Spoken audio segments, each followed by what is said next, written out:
عبادت کی اجازت نہیں ہو سکتی، تو وہاں پر جو لوگ ایسا کہیں ان سے لڑنا اور اللہ کے نام کو بلند رکھنا، یہ جہاد، اس کی شرائط ہیں، وہ تفصیل میں انشاءاللہ پیش کروں گا۔ آپ سے جو بتا رہا ہوں اس کی فضیلت کتنی ہے ذرا سنو۔ جنتی جنت میں جائیں گے، جنتی جنت میں جائیں گے، اللہ ان سے فرمائے گا جنتیوں خوش ہو، جنت میں آنے والوں خوش ہو، کہیں گے یا اللہ بہت خوش ہیں۔ لازمی بات ہے، ہم یہاں کے مقابلے میں دیکھیں ہمیں کتنی تکلیفیں، کبھی بجلی نہیں ہے، کبھی پانی نہیں ہے، کبھی کوئی مشکل ہے، موسموں کی تبدیلیاں کبھی کبھی مسئلہ بن جاتی ہیں ہمارے لیے، ہماری اپنی طبیعت ہے، کبھی بدہضمی ہو رہی ہے، کبھی درد ہو رہا ہے، کبھی بخار ہو رہا ہے، وہاں یہ سب چیزیں نہیں ہوں گی، راحت ہی راحت، عیش ہی عیش، مزے ہی مزے۔ تو جنتی کہیں گے یا اللہ بڑے خوش ہیں، یا اللہ ہم اونچی بڑے خوش ہیں، بہت راحت ہے یہاں۔ کچھ لوگ کہیں گے یا اللہ ہمیں دنیا میں بھیج دے، ہمیں باقیوں میں سے کچھ نہیں آنا چاہتے۔ کچھ لوگ کہیں گے یا اللہ ہمیں دنیا میں واپس بھیج دے، اللہ فرمائے گا میری جنت میں خوش نہیں ہو، کہیں گے بڑے خوش ہیں، پھر واپس کیوں جانا چاہتے ہو؟ یا اللہ جو مزہ تیری راہ میں سر کٹانے میں آیا تھا وہ تیری جنت میں نہیں ہے، وہ مزہ جو آیا تھا نا جب تیری راہ میں سر کٹایا تھا وہ مزہ یہاں نہیں ہے، ہمیں واپس بھیج دے۔ یعنی یہ وہ لذت ہے کہ جنتی جنت میں ہو کر بھی اس لذت کی خواہش کرے گا۔ اب پڑھے میرے نبی پاک صلی اللہ علیہ وسلم کا ارشاد، فرماتے ہیں واللہ انی لوددت، اللہ کی قسم میں اس بات کو بہت پیارا رکھتا ہوں کہ مجھے اللہ کی راہ میں قتل کیا جائے، میں اس بات کو بہت پسند رکھتا ہوں، محبوب رکھتا ہوں کہ مجھے اللہ کی راہ میں کیا کیا جائے، ثم احیا ثم اقتل ثم احیا ثم اقتل ثم احیا ثم اقتل، 3 مرتبہ فرمایا مجھے قتل کیا جائے، اللہ مجھے پھر زندہ کر دے، مجھے پھر قتل کیا جائے، اللہ مجھے پھر زندہ کر دے، مجھے پھر قتل کیا جائے، اللہ مجھے پھر زندہ کر دے۔ اللہ کی راہ میں جان دینا، اس کی راہ میں جان دینا، یہ نبی پاک صلی اللہ علیہ وسلم فرما رہے ہیں، اس سے میں اور آپ اندازہ کر لیں کہ یہ کتنی بڑی بات ہے۔ جہاد، اللہ کی راہ میں جان دینا، اس کے لیے کوشش کرنا، یہ فساد کرنے کو جہاد نہیں کہتے، یہ جو آج کل ہو رہا ہے یہ فساد ہے۔ یہ کیا ہے؟ فساد کے معنی خرابی، یہ کیا ہے؟ فساد ہے۔ جہاد بہت اچھی چیز ہے، اور جہاد نہ ہو تو ملتیں رہ سکتی نہیں۔ اسلام خام خواہ جان مارنے کو نہیں کہتا، ہمیں تو جانور کی جان مارنے کے لیے شکار کی اجازت نہیں ہے کہ صرف شکار اس لیے کرے کہ کسی جانور کی جان لینی ہو، اس کے لیے شکار کی اجازت نہیں۔ جان تلف کرنا، کسی کو مارنا، اس کے لیے نہیں۔ ہمیں تو ناحق چیونٹی کو مارنے کی اجازت نہیں ہے، سمجھ رہے ہیں نا؟ تو وہ لوگ جو کہتے ہیں اسلام میں جناب خون ہے، قتل ہے، غارت ہے، ایسی کوئی بات اونچی نہیں۔ تو یہ جہاد اصل میں اللہ کی رضا کے لیے، دین کی سربلندی کے لیے، اللہ کے نام اور کلمے کو بلند رکھنے کے لیے ہے۔ یہ ہرگز وہ جو علامہ اقبال نے ترجمانی کی ہے نا کہ یہ مال غنیمت یا کشور کشائی کے لیے اونچی نہیں ہے۔ شہادت ہے مطلوب و مقصود مومن، نہ مال غنیمت نہ کشور کشائی۔ کشور کشائی کا مطلب کوئی سلطنت فتح کر لینا اور اس کو اپنے لیے کھول لینا، یہ نہیں ہے. جو مال ملتا ہے وہاں سے وہ مقصد نہیں ہے، اللہ کی راہ میں جان دینا. اور یہ صحابہ کرام حضور صلی اللہ علیہ وسلم سے آ کر دعا کروایا کرتے تھے، حضور دعا کریں اللہ ہمیں اپنی راہ میں شہادت نصیب کرے. اور ہمیں جان پیاری ہو گئی ہے. ہم تو جاتے ہیں مولانا صاحب پیر صاحب کو وظیفہ دو، عمر لمبی ہو جائے، موت نہ آئے، کیونکہ دنیا میں دل بہت لگا لیا ہے. تو یاد رہے یہ جہاد کے حوالے سے صرف ابھی جھلکی میں نے، اگر اس موقع پر یا آئندہ چاہا تو اس کی تفصیل میں جاؤں گا. اللہ فرماتا ہے هو اجتباکم، بس اتنی بات پر جان دے دینا ہم، صرف اتنی بات پر کہ وہ فرما رہا ہے هو اجتباکم، اتنی بات پر ہی جان دے دیں تب بھی ہم حق ادا کر سکتے. کیا مانے هو اجتباکم؟ اس نے تمہیں پسند کیا ہے. اللہ نے ہمیں محبت سے کہیے. آپ کو کسی سے محبت ہو جائے اور آپ کو پتہ لگ جائے کہ وہ بھی آپ کو پسند کر رہا ہے، آپ جھومنے لگ جاتے ہیں، اپنے اندر خوش ہو جاتے ہیں کہ میں تو کرتا ہی ہوں، وہ بھی مجھے کرتے ہیں. آپ کسی کو چاہیں فلاں پیر صاحب سے آپ کو محبت ہو گئی اور آپ کو پتہ چل جائے کہ پیر صاحب بھی آپ کو پسند کرتے ہیں، آپ کی خوشی کا کوئی ٹھکانہ ہوگا؟ آپ کا دھیان کہیں ادھر ادھر چلا گیا ہو تو میں اس کی صفائی کر رہا ہوں، خوشی کا کوئی ٹھکانہ ہوگا؟ تو جس کو آپ پسند کریں اور وہ آپ کو پسند کر لے، وہ غالب نے کہا تھا نا، چاہیے اچھوں کو جتنا چاہیے، اچھے اگر چاہیں تو پھر کیا چاہیے. تو وہ آپ کو پسند کر لیں، آپ خوش ہو جاتے ہیں، جھومنے لگ جاتے ہیں. اور رب فرما رہا اس نے تمہیں پسند کیا ہے. تو رب ہمیں پسند کر رہا ہے، اس سے زیادہ ہمارے لیے خوشی کی کوئی بات ہونی چاہیے اونچی. اور یہ ہمارا کمال نہیں ہے، یہ صرف نسبت مصطفیٰ کا کمال ہے.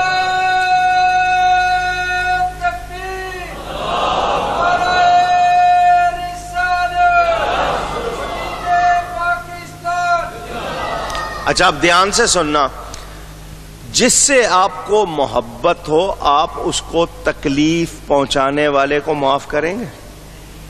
سوچ کے جواب دو.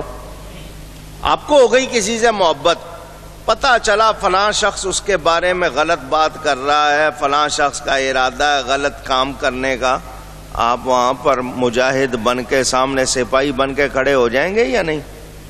پوچھ رہا ہوں اونچی. تو یہ جہاد کا حکم تمہیں کیوں دیا ہے؟ کہ تم پیارے ہو، اور جو پیار کرنے والا ہوتا ہے وہ محبوب کے خلاف برداشت کرتا نہیں ہے.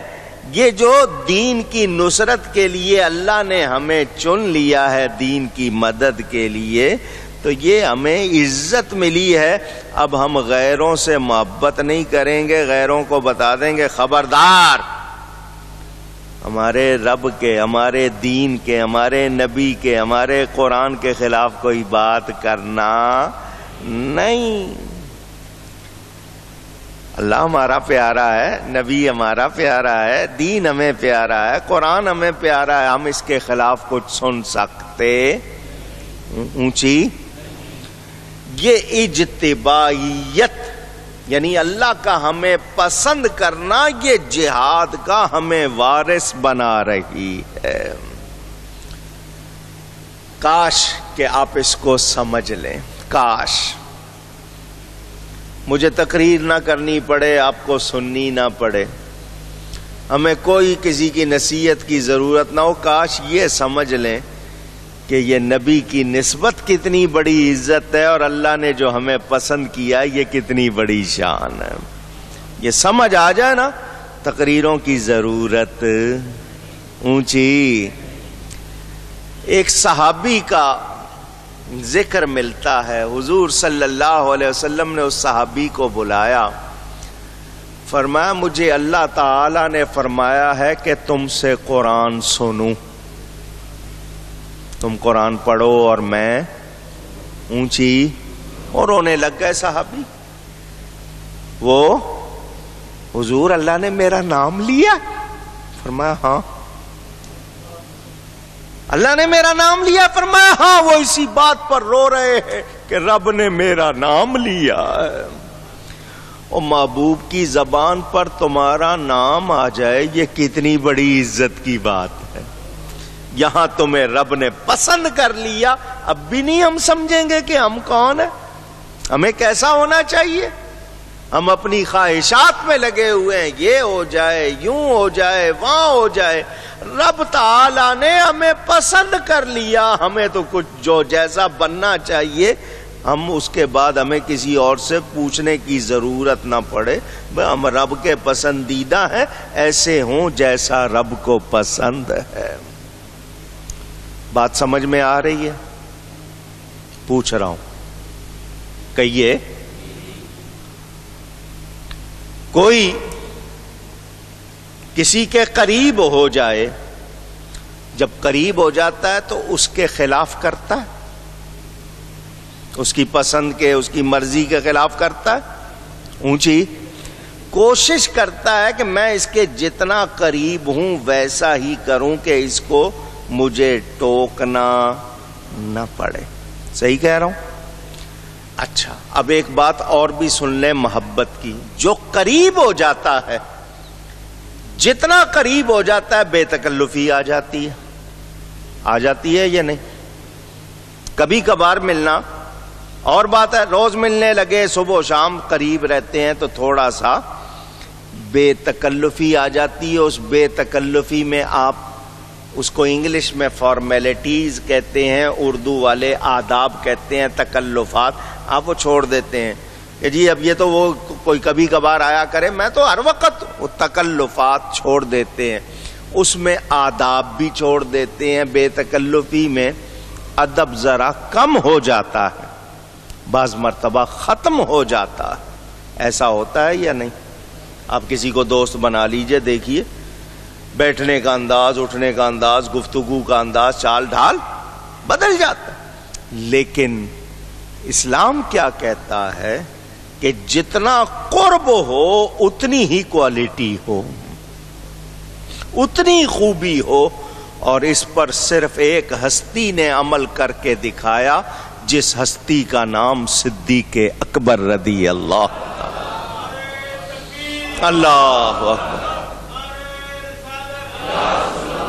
جتنا قریب ہوئے، جتنا قریب ہوئے اتنا ہی ان میں ادب دیکھو بڑھتا گیا. اور آخری لمحے تک بظاہر جو ظاہری طور پر ہم لمحے شمار کرتے ہیں ان کے ادب میں کمی نہیں آئی. اسی لیے امام ربانی، امام مجدد الفسانی حضرت شیخ احمد فاروقی سرہندی رحمت اللہ علیہ کا یہ جملہ جب میں نے پڑھا تھا جھوم گیا تھا. وہ کہتے ہیں کائنات میں نبی پاک صلی اللہ علیہ وسلم جیسا پیر نہیں ہوا، صدیق اکبر جیسا مرید نہیں ہوا.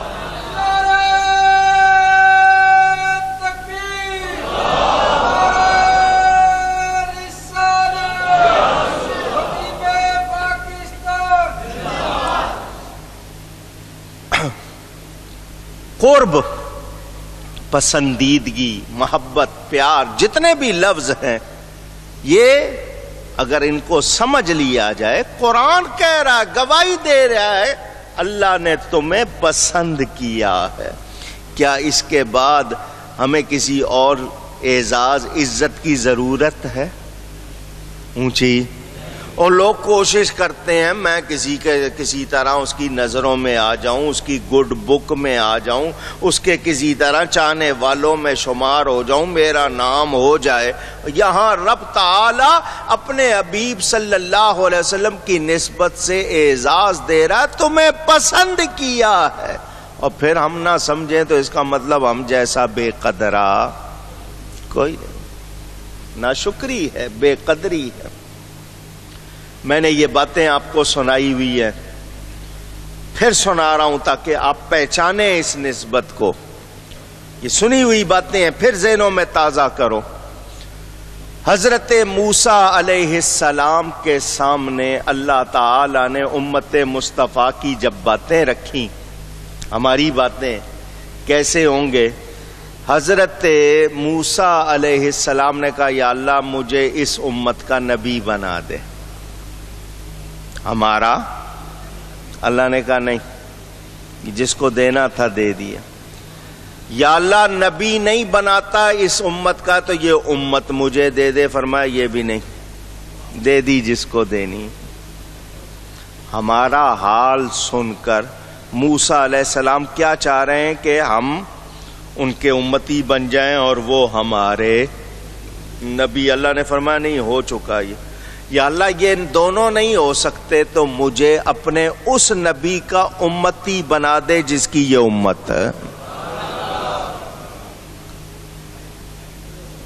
موسیٰ علیہ السلام حضور صلی اللہ علیہ وسلم کے امتی بننے کی خواہش کر رہے ہیں۔ ایک روایت اور ملتی ہے، حضرت ابراہیم علیہ السلام نبیوں میں، ہمارے نبی پاک صلی اللہ علیہ وسلم کے بعد باقی نبیوں میں وہ افضل، وہ کہتے ہیں یا اللہ تیرا شکر تو نے اپنا نبی بنایا، دوست بنایا۔ خلیل ان کا لقب خلیل گہرے دوست کو کہتے ہیں۔ یا اللہ تیرا شکر تو نے نبی بنایا، خلیل بنایا، تو اگر اپنے حبیب کا امتی بناتا میں اور زیادہ شکر کرتا۔ کون کہہ رہے ہیں؟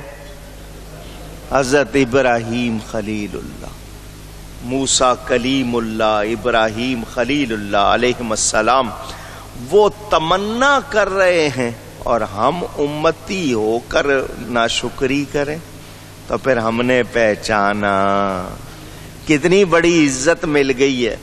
ہمارا کمال نہیں ہے، یہ ان کی مہربانی ہے۔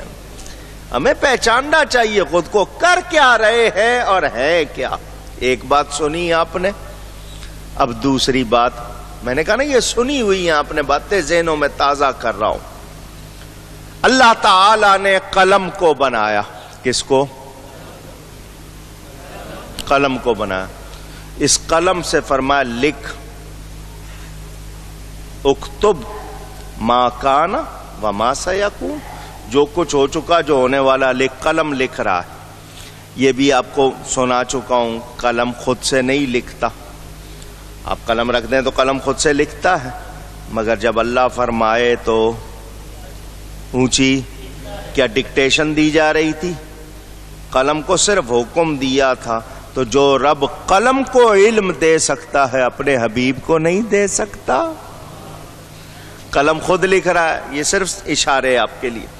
قلم نے لکھنا شروع کر دیا، نبی آئیں گے امت گناہگار ہوگی اللہ عذاب دے گا، فلاں نبی آئیں گے امت گناہگار ہوگی اللہ عذاب دے گا، فلاں نبی آئیں گے امت گناہگار ہوگی اللہ عذاب دے گا۔ باری آ گئی ہماری، قلم نے لکھنا شروع کیا حضور صلی اللہ علیہ وسلم کے بارے میں، وہ تشریف لائیں گے امت گناہگار ہوگی۔ قلم لکھنے لگا تھا کہ اللہ عذاب دے گا، اللہ نے فرمایا تأدب یا قلم، اے قلم ادب کر، اے قلم۔ کاش کہ ہمارے پاس ایمان ہوتا، وہ تڑپ ہوتی، تأدب، ادب کر اے قلم، تو نے سب کا ایک جیسا ہی معاملہ کر دیا، حالانکہ حکم اللہ ہی دے رہا، لکھ رہا۔ فرمایا تأدب، ادب کر، لکھ، امتم مذنبتم ورب غفور۔ اپنے حبیب کی باری آئی، اللہ قلم کو فرما رہا لکھ، امت گناہگار ہوگی، رب بخشنے والا مہربان ہو۔ اللہ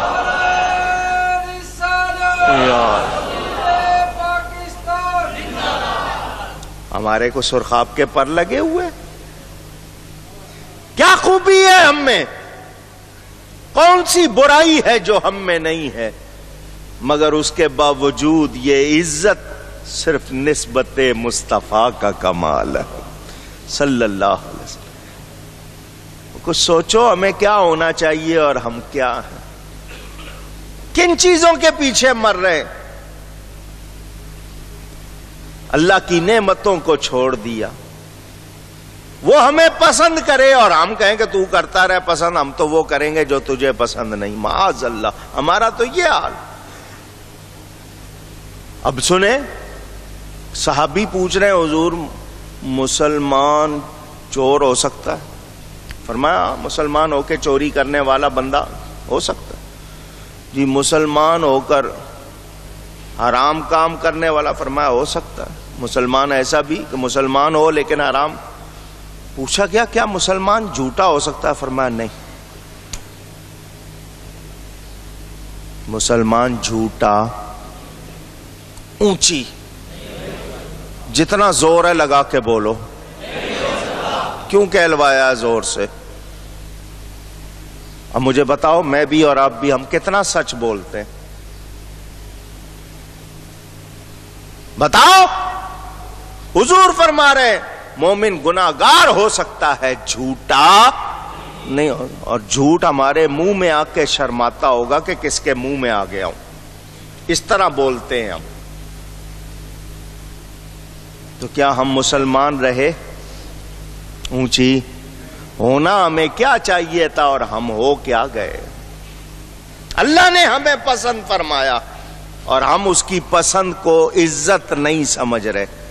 ہم تو چاہتے ہیں کہ جی ہمیں یہودی پسند کر لیں، ہمیں عیسائی پسند کر لیں، ہمیں ہندو پسند کر لیں، ہمیں دنیا کے یہ لوگ پسند کر لیں، حالانکہ اللہ نے ہمیں پسند کیا، اس کی ہمیں کوئی عزت اور قدر نہیں ہے۔ کہاں ہے؟